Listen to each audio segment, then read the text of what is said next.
A dimly lit city street at twilight. Shadows stretch across the pavement as street lights flicker to life. The camera pans to a small, weathered diner nestled between towering buildings, its neon sign buzzing intermittently. Welcome to Urban Saga Chronicles. I'm your host, Norman Wartz, guiding you through the dark alleys of urban folklore. Tonight, we unravel a tale that intertwines loyalty, terror, and the unseen dangers lurking within our sanctuaries. Join me as we delve into the harrowing story of the choking Doberman. Inside the diner, Lucy, a weary waitress in her late 20s, wipes down the counter. The last patrons have departed, leaving the establishment eerily quiet. The closed sign hangs askew on the door.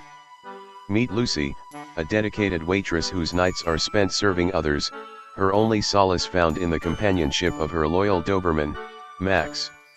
Lucy releases Max from the back room. He greets her with a wagging tail, his eyes gleaming with affection. Lucy, ready to go home, boy. The duo walks down deserted streets, the city's nocturnal sounds echoing around them. The atmosphere is thick with an unshakable sense of foreboding. Their nightly routine is a dance with the shadows, a journey through the city's underbelly where unseen eyes seem to watch their every move. Inside Lucy's modest apartment, she sets down her keys, and Max immediately positions himself by the door, his ears perked. Lucy fills his bowl with food and collapses onto the couch, the weight of the day pressing heavily upon her. Within these walls, Lucy finds a fragile sense of security, unaware that tonight, that illusion will be shattered. Max suddenly stops eating. His body stiffens, a low growl rumbling from deep within his chest. He begins to gag, his powerful frame convulsing. Lucy, alarmed Max. What's wrong?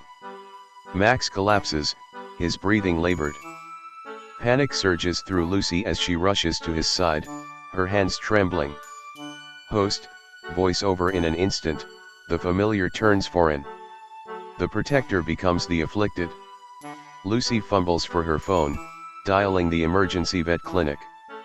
Lucy, my dog's choking. Please, help. Vet, over the phone, stay calm. Bring him in immediately. Lucy driving through the city, her knuckles white as she grips the steering wheel. Max lies motionless in the back seat, his breath shallow. The city's neon lights blur past, casting eerie reflections inside the car. Every red light is an eternity, every second a battle between hope and despair. At the vet clinic, Lucy bursts through the doors, Max limp in her arms. Lucy, please, save him. Dr. Harris, a composed veterinarian in her 40s, takes Max into the examination room. Dr. Harris, we'll do everything we can. Please wait here.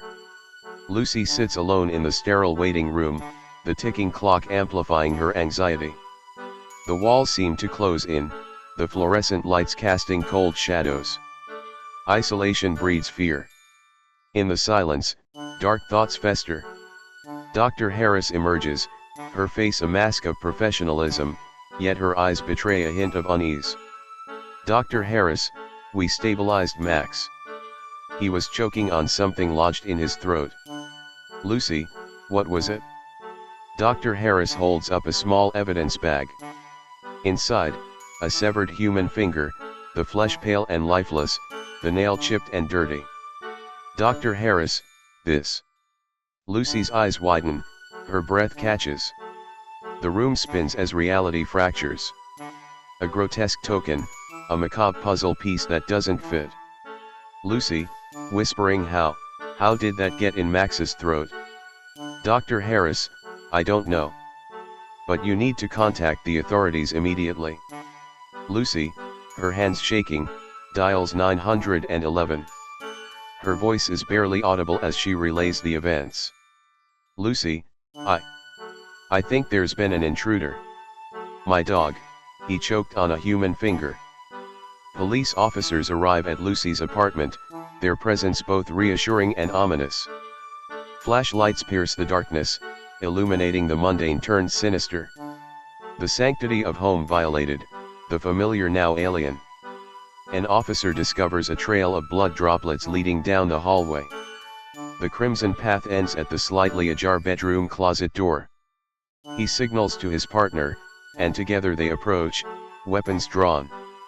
"Officer, ma'am, did you notice anything unusual when you came home?" Lucy, "No, everything seemed normal." The officer cautiously approaches the closet, the door slightly ajar, a faint trail of blood leading to it. He signals to his partner, and together they brace themselves. With a swift motion, the officer flings the door open, revealing a disheveled man crouching inside, his hand crudely wrapped in a blood-soaked cloth. "Officer, hands where I can see them."